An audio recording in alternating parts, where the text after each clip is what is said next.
I woke up to silence. Not the comfortable kind. The kind that tells you something's wrong before your brain catches up. The hotel room was empty. Her suitcase, gone. Her laptop, gone. The expensive perfume she always left on the bathroom counter, gone. I checked my phone on the nightstand. Except it wasn't there. My wallet wasn't on the dresser either. I found a note on the desk, handwritten, because she knew I'd have no way to reach anyone. I'm done pretending this works. Figure out your own way home. You're not my problem anymore. That's it. No explanation. No signature. Just 7 years of marriage reduced to 2 sentences. We've been fighting since we landed in London 3 days ago. Her company flew her out for meetings. I came along because she insisted, then spent the entire trip treating me like an inconvenience. When I suggested we actually enjoy the city together, she laughed. When I asked why she was constantly on her phone texting someone, she told me I was paranoid and controlling. Last night, I'd had enough. I told her I wasn't going to keep playing the supportive husband while she treated me like hired help. She threw her wine glass at the wall and screamed that I was embarrassing her in front of important people. I didn't raise my voice once. I just stated facts. That made her angrier. Apparently angry enough to do this. I called the front desk from the room phone. They confirmed she'd checked out 2 hours ago. Paid her portion only. My half of the bill was still outstanding. I explained my situation. The clerk sounded sympathetic but unhelpful. No phone, no wallet, no way to pay. I managed to negotiate my way out by promising to settle the bill remotely once I got home. The manager wasn't thrilled but agreed after checking my passport. Heathrow Airport was massive and indifferent to my problems. I found my airline's counter and explained the situation to the agent. She pulled up my reservation. "I'm sorry, sir, but this ticket was canceled yesterday evening." Canceled by who? The original purchaser. A Mrs. She glanced at her screen, then at me with barely concealed pity. "Let me guess. She canceled just my ticket." The agent nodded slowly. I stood there at that counter, watching business travelers flow past me with their leather briefcases and noise-canceling headphones. Every single one of them had somewhere to be, connections to make, people waiting for them. I had nothing. "Sir, I need you to step aside, please. There are other customers." I moved to the side, trying to think. The embassy wouldn't help with the flight. I had no credit cards, no way to call anyone. My passport was the only thing she hadn't taken, probably because she needed plausible deniability. That's when I felt it. The stares. People looking at the guy in wrinkled clothes, no luggage, clearly lost. Airport security was eyeing me from 20 feet away. One of them started walking toward me. Perfect. This was going to end with me in some holding room trying to explain why I looked like I was loitering. Then I heard heels. Not loud. Not the obnoxious clicking you hear in every story. Just purposeful footsteps getting closer. A woman appeared beside me. Mid-30s, elegant gray suit. Designer bag that probably cost more than my last car. She had this calm, measured way of moving that made people naturally step aside. She leaned in close and spoke quietly. "Pretend you're my husband right now. My private driver is almost here." I must have looked confused because she added, "You're about to be questioned by security. Trust me or don't, but decide fast." The security guard was 10 feet away now. She slipped her hand into mine. Warm, confident. She smiled at me like we'd been married for years. "Ready, darling? The car should be out front." I didn't hesitate. "Absolutely." She turned to the approaching guard with a polite smile. "Good afternoon, officer. Just collecting my husband. Long week of meetings." The guard paused, looked between us, then nodded. "Safe travels, ma'am." She guided me toward the exit with her hand still in mine. We walked past the baggage claim, through the automatic doors, into the gray London afternoon. A black car was waiting. The driver opened the rear door without a word. She gestured for me to get in first. I did. She followed, and the door closed behind us with an expensive, solid sound. As the car pulled away from the terminal, she finally looked directly at me.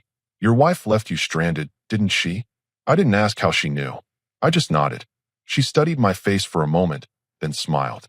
Not sympathetic, not pitying, something else entirely. She's going to regret this decision. The car was quiet except for the sound of London traffic outside. Leather seats, tinted windows, that new car smell mixed with her perfume. Subtle, expensive. I finally broke the silence. "Thank you for whatever just happened back there." She was looking out the window. "You look like someone who'd been left behind." I recognized the expression. Personal experience? Observation. I spend a lot of time in airports. She turned to face me. I'm Ivy Heiress. My family owns Harper Solomon International. Shipping, logistics, some tech ventures. I knew the name. Everyone did. They had terminals in 40 countries. And you just rescue stranded travelers for fun. A slight smile. Not typically. But I saw your wife at the executive lounge yesterday. Loud phone conversation about canceling tickets. Very pleased with herself. Then I saw you this morning looking lost. She paused. I don't like people who abandon others in foreign countries. You knew it was me? Wedding ring. American accent. Confused expression. Not difficult math. Fair enough. She leaned forward slightly. Here's my situation. I have a corporate event tonight.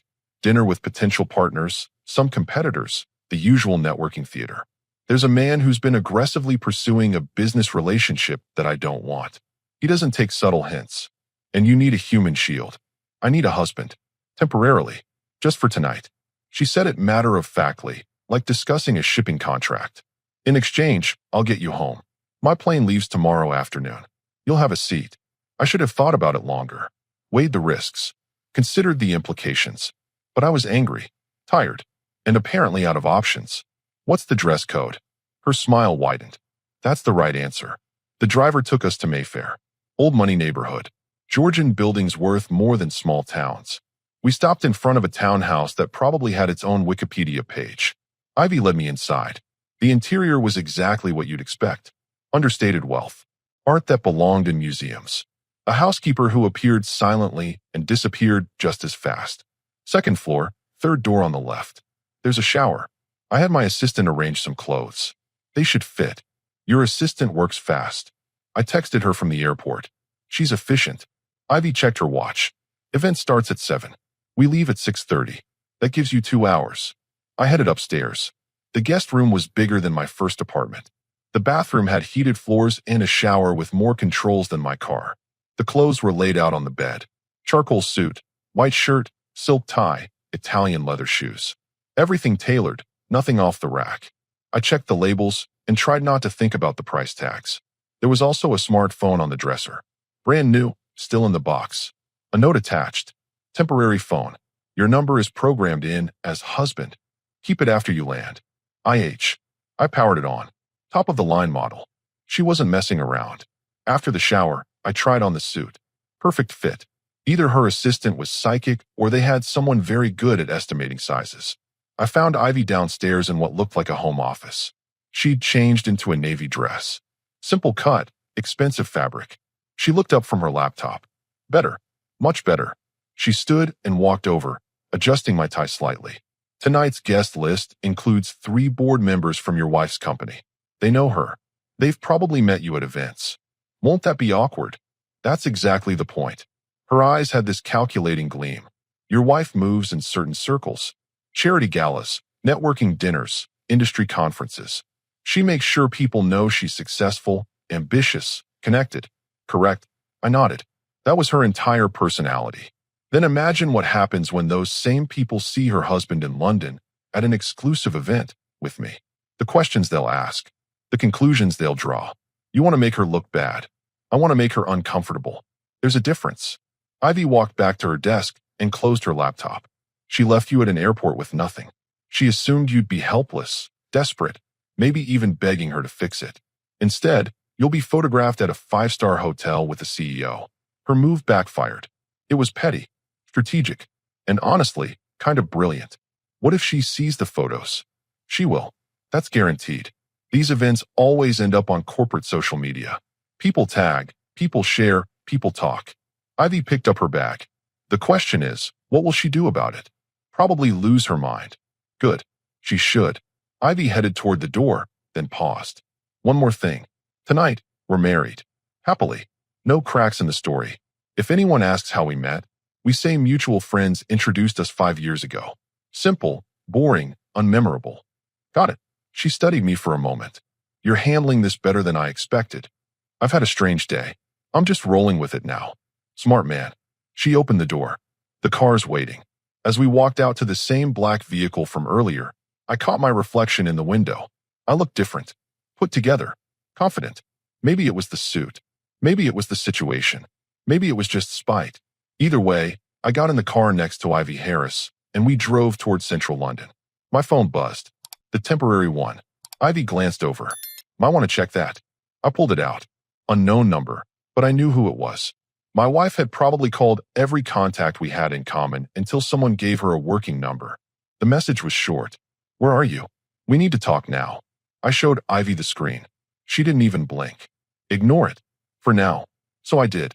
The car turned onto Park Lane, heading toward the hotel. Ivy looked out the window, perfectly calm. She's going to regret this decision, she said again. This time, I believed her. The hotel was one of those places where the doorman knew you were important before you said a word. Old-world elegance meets modern excess. Marble everything, crystal chandeliers, staff who moved like choreographed dancers. Ivy handed her coat to an attendant without breaking stride. I followed her lead, trying to look like I belonged here. The ballroom was already filling up. Executives in custom suits, women in designer dresses, waiters carrying champagne like it was water. Everyone had that polished, calculated appearance of people who networked for a living. Stay close, Ivy murmured, and let me do the introductions. A silver-haired man approached immediately. British accent, expensive watch, the kind of handshake that's meant to establish dominance. Ivy, lovely to see you. William, this is my husband. She said it casually, like mentioning the weather. His eyebrows went up fractionally. I didn't know you were married. We keep our private life private. Ivy smiled. He prefers staying out of the spotlight.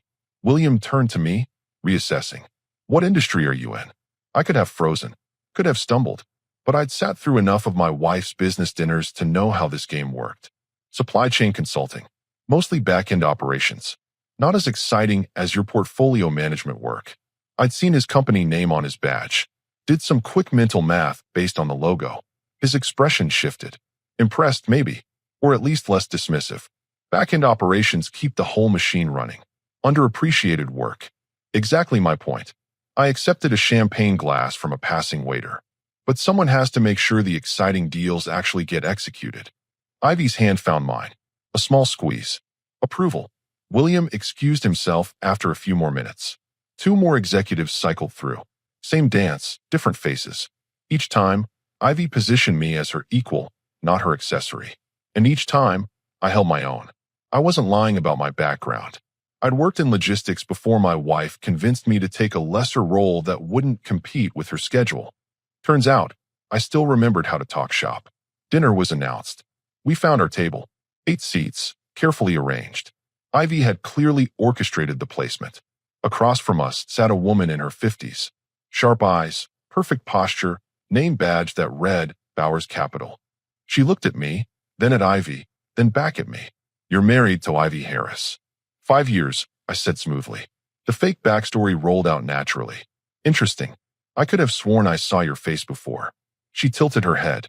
Different context, though. Corporate event in New York, perhaps? You were with someone else. My wife. She dragged me to a fundraiser 18 months ago. This woman had been there. Ivy didn't miss a beat. Probably his brother. They're twins. People mix them up constantly.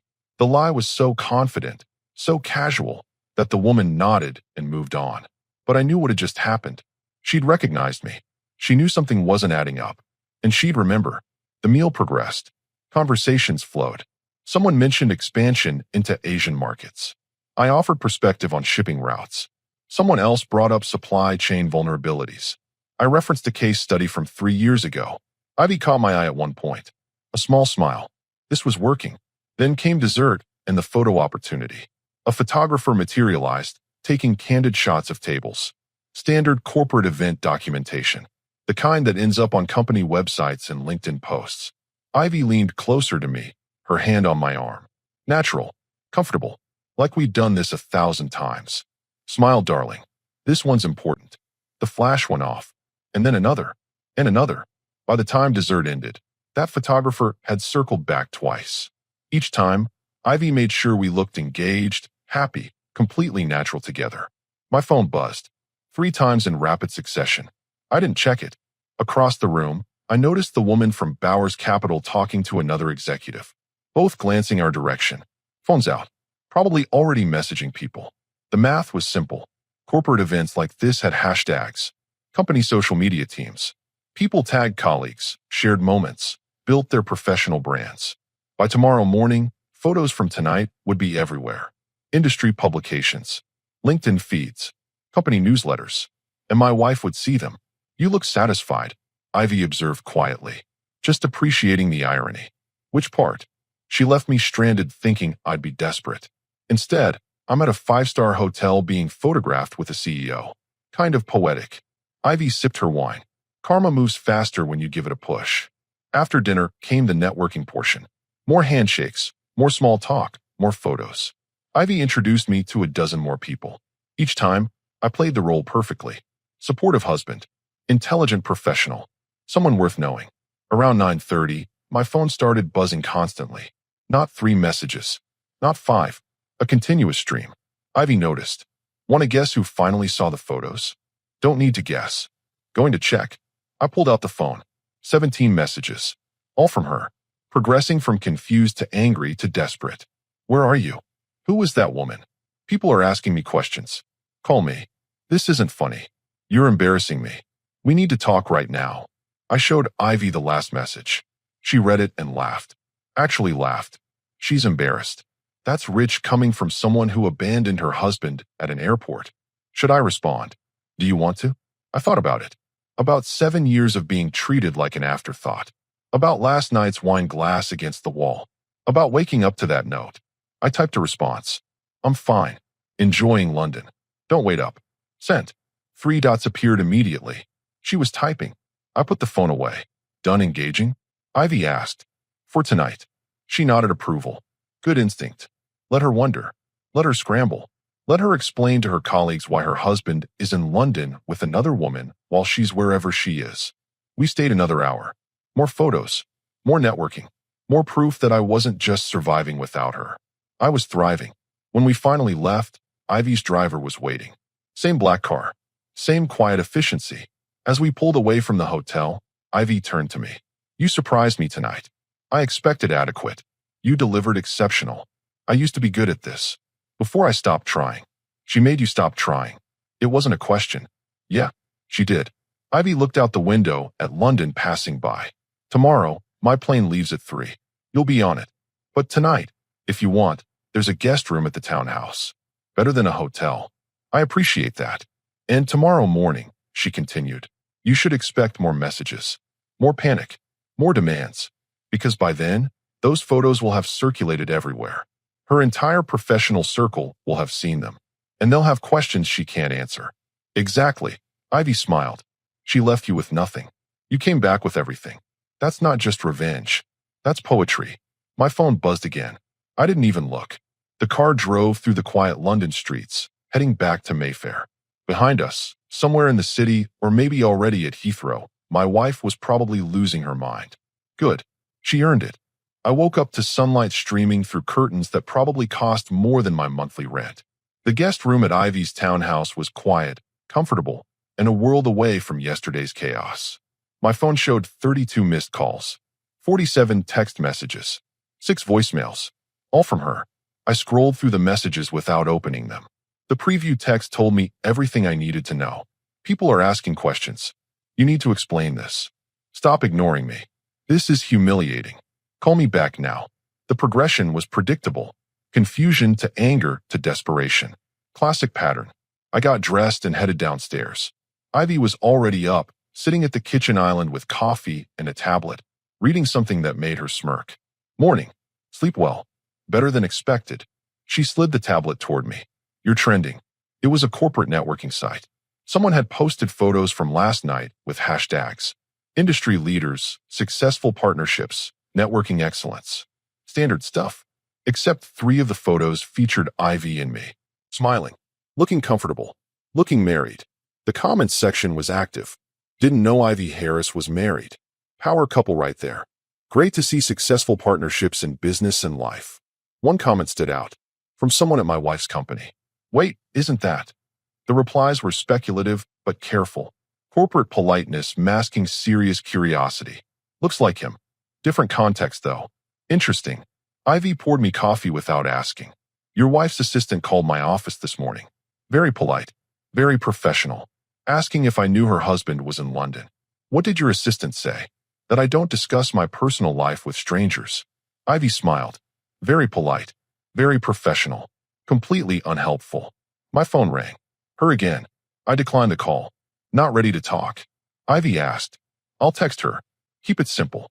I typed out a message. I'm in London. I'm fine. We'll talk when I get back. Her response came in seconds. You're with another woman. Everyone's talking. You're making me look terrible. I showed Ivy the message. She laughed. She's worried about how she looks. Not about you. Not about what she did. Just her image. I typed back. You canceled my ticket and left me stranded in a foreign country. You made yourself look terrible. I'm just recovering from it. Send. 3 dots appeared. Disappeared. Appeared again. Finally, a response. That's not fair. You were being difficult. I needed space. I stared at that message for a long moment. Ivy read over my shoulder. She's rewriting history already. Classic move. I typed carefully. You threw a wine glass. Took my phone and wallet. Left a note saying I wasn't your problem. That's not needing space. That's abandonment. Send. This time, the response took longer. We can fix this. Come home. We'll talk. I'll be home tomorrow. On my schedule. Not yours. I put the phone down before she could reply. Ivy refilled my coffee. How does it feel? Controlling the conversation for once? Strange. Good strange. She's used to you backing down. You're not backing down. That's why she's panicking. We spent the morning in central London. Ivy insisted on showing me the city properly. Not tourist traps. Actual places. A bookstore in Bloomsbury that had been there for 2 centuries. A pub in Soho where writers used to gather. A market in Notting Hill that sold everything from antiques to fresh flowers. She didn't need to do any of this. The deal was a flight home, but she seemed to enjoy having company that didn't want anything from her. We had lunch at a restaurant overlooking the Thames. White tablecloths, attentive service, food that was almost too pretty to eat. My phone buzzed intermittently. Always her. Always demanding. Always framing herself as the victim. I ignored most of it. One message stood out though. Justin from your old company saw the photos. He's asking questions. This is getting out of hand. Justin, my former colleague before I'd left that job to accommodate her schedule. We'd kept in touch occasionally. I texted him directly. Hey, long story. I'll explain when I'm back. His response was immediate. Man, whatever's happening, good for you. She always treated you like garbage at those events. About time you did something for yourself. I showed Ivy. She nodded approvingly. Your friends noticed. They just didn't say anything before. Didn't want to overstep. Or they were waiting for you to notice first. She paused. How long has she been like this? Years. But it got worse after her last promotion. More money, more status, more contempt for anyone not on her level. Including you. Especially me. Ivy leaned back in her chair. My parents had a terrible marriage. Father was never around. Mother resented every second of it. I watched her shrink herself for decades trying to make him notice her. What happened? She left. Took half his assets. Started her own investment fund. She's happier now than I've ever seen her. Ivy met my eyes. Some people don't deserve the effort we give them. My phone rang again. Not her this time. Unknown number. I answered cautiously. Hello. Is this really you? A woman's voice. Familiar but strained. Who is this? It's Reagan. From your wife's office. I remembered her. Mid-level executive. Always polite to me at company events while my wife barely acknowledged my existence. Reagan. Hi. Listen, I shouldn't be calling. But she's losing it here. Snapping at people. Locked herself in her office twice already today. The whole floor knows something's wrong. Why are you telling me this? A pause. Because she's been awful to work with for years. And maybe it's petty, but watching her panic because she can't control you, it's kind of satisfying. I heard Ivy laugh quietly across the table. I appreciate the update, Reagan. One more thing. She told everyone you're having a breakdown. That you're not thinking clearly. That she needs to go get you. She's flying to London? She tried. Couldn't get a flight until tomorrow morning. She's furious about it. Of course she was. Thanks for the heads up. Good luck. Whatever you're doing, keep doing it. She hung up. I relayed the conversation to Ivy. She checked her watch. My plane leaves at 3. We should head to the airport around 1. That gives you 2 more hours of freedom before reality sets in. What happens when she gets here tomorrow? She finds an empty townhouse and no forwarding information. You'll already be home. On your terms. Ivy signaled for the check. Let her chase ghosts in London while you're setting boundaries back in the States. We walked along the Thames for a while. Tourists taking photos. Street performers entertaining crowds. London doing its thing, completely indifferent to personal dramas. My phone buzzed one more time. Her message was short. I'm coming to get you. We'll fix this together. I typed my response. Don't bother. I'll be gone before you land. And there's nothing to fix. There's just consequences. Send. Ivy glanced at the message. Nicely done. Concise. Final. Learned from watching you negotiate last night. Business and personal aren't that different. Both require knowing when to walk away. At 1 o'clock, we headed back to the townhouse. I grabbed my things. Not much. Just the clothes I'd arrived in and the phone Ivy had given me. The car drove us to a private airport. Not Heathrow. A smaller facility for corporate jets. Ivy's plane was sleek, modern, exactly what you'd expect. The interior had actual leather seats, a conference table, and enough legroom to sleep comfortably. Make yourself comfortable, Ivy said. Flight's about 8 hours. As we took off, I watched London shrink below us. Somewhere down there, my wife was probably packing frantically, calling airlines, trying to fix a situation she'd created. Too late.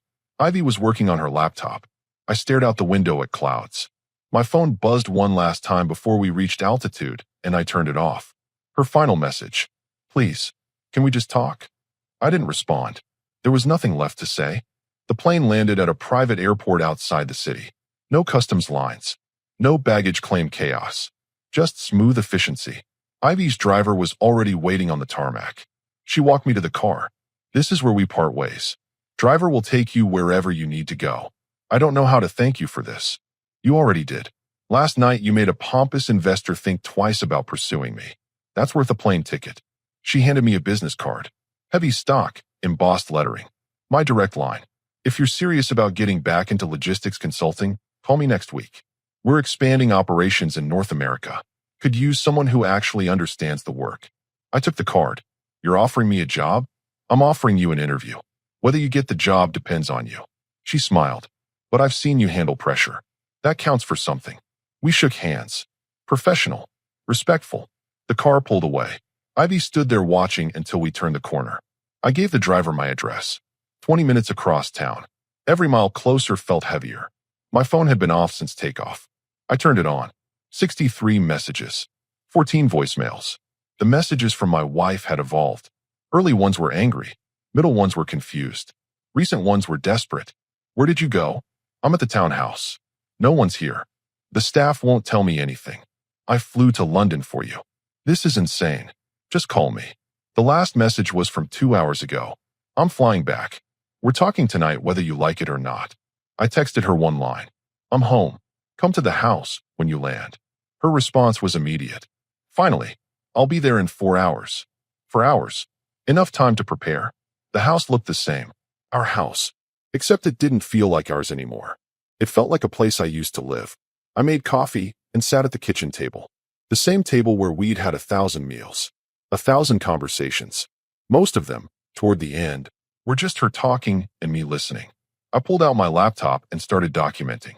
Canceled ticket confirmation. Screenshots of her messages. The note she'd left at the hotel. Credit card statements showing she'd paid only her portion of the bill. Everything organized. Everything dated. Everything backed up. 3 hours later, I heard her car in the driveway. The door opened hard. She'd always had a dramatic entrance. She walked into the kitchen and stopped when she saw me. For a moment, neither of us spoke. She looked exhausted. Rumpled clothes. Makeup slightly smudged. The polished executive facade had cracks in it. You look different, she said finally. I had an interesting week. She sat down across from me. Not next to me. Across. Like a negotiation. Who is she? Ivy Heiress. CEO of Harper Solomon International. I know who she is. How do you know her? She helped me when you left me stranded. Then she needed a favor. I returned it. Her jaw tightened. People think you're having an affair. Let them think whatever they want. This is humiliating. Do you know how many calls I've gotten? How many questions? I leaned back in my chair. Do you know what's humiliating? Waking up alone in a foreign country with no phone, no money, no way home. Finding a note that says you're not my problem anymore. You were being impossible. I needed space. You needed control. There's a difference. I slid a folder across the table. Canceled ticket. Your signature. Hotel bill with only your portion paid. The note you left. All documented. She opened the folder. Flipped through the pages. Her expression shifted from defensive to calculating. What is this? Evidence. In case you try to rewrite what happened. You're documenting our fight? That's insane. You abandoned your husband in another country. That's not a fight. That's cruelty. I kept my voice level. Calm. And then you tried to frame it like I was having a breakdown when people started asking questions. She closed the folder. Reagan told you. Doesn't matter who told me. What matters is you lied to your colleagues to protect your image instead of taking responsibility. I was trying to fix things. By flying to London uninvited? By demanding I explain myself? That's not fixing. That's controlling. She stood up abruptly. Started pacing. So what? You're punishing me. Is that what this is? I'm done. That's what this is. She stopped. Done with what? This marriage. This dynamic. Being treated like I exist to support your career while you treat me like an inconvenience. Her laugh was bitter. Because of one fight. Because of 7 years of fights just like it. This was just the first time you went too far. She sat back down. Changed tactics. Softer voice. We can fix this. Counseling. Whatever you need. I don't need counseling. I need a divorce. The word hung in the air. Her face went pale. You're not serious. Completely serious. You can make this easy or difficult. Your choice. Over a canceled ticket? You're going to end our marriage over a canceled ticket. Over abandonment. Over disrespect. Over years of you treating me like I'm beneath you. I stood up. I already contacted a lawyer. Filed initial paperwork yesterday from London. That got her attention. You what? Had plenty of time on that 8-hour flight. Ivy's lawyer connected me with someone here. Very efficient. She stared at me like I'd become a stranger. This is because of her. She's in your head. She's not in my head. She's just someone who reminded me what respect looks like. I walked to the counter and poured more coffee. Deliberately calm. You have two options. Accept the divorce terms I'm proposing, which are fair and straightforward. Or fight it, and I'll make sure everyone in your professional circle knows exactly what you did and why. You're threatening me. I'm giving you a choice. There's a difference. She stood up fast enough that her chair scraped the floor. You can't do this. We can work this out. I don't want to work it out. I want out. Her eyes were wet now. Angry tears or manipulative ones. I couldn't tell anymore. I made one mistake. You made 100 mistakes. This was just the one I couldn't ignore. I handed her a business card. Not mine. The lawyer's. Call him Monday. Start the process. Or don't. And I'll proceed without your cooperation. She took the card. Stared at it. People will ask questions. Let them. Tell them whatever story makes you feel better. Just leave me out of it. What about the photos? Everyone thinks you're with her. I'm not with her. But if people want to think that, I won't correct them. Better than the truth, which is that my wife abandoned me and I had to rely on a stranger's kindness. She flinched at that. You should go, I said quietly. We're done talking. This is my house too. Then I'll leave. Doesn't matter to me. I grabbed my keys. But if you're smart, you'll take the deal. Clean split. No drama. No public mess. I walked toward the door. Wait. Her voice cracked. Please, can we just talk about this tomorrow? When we're both calmer.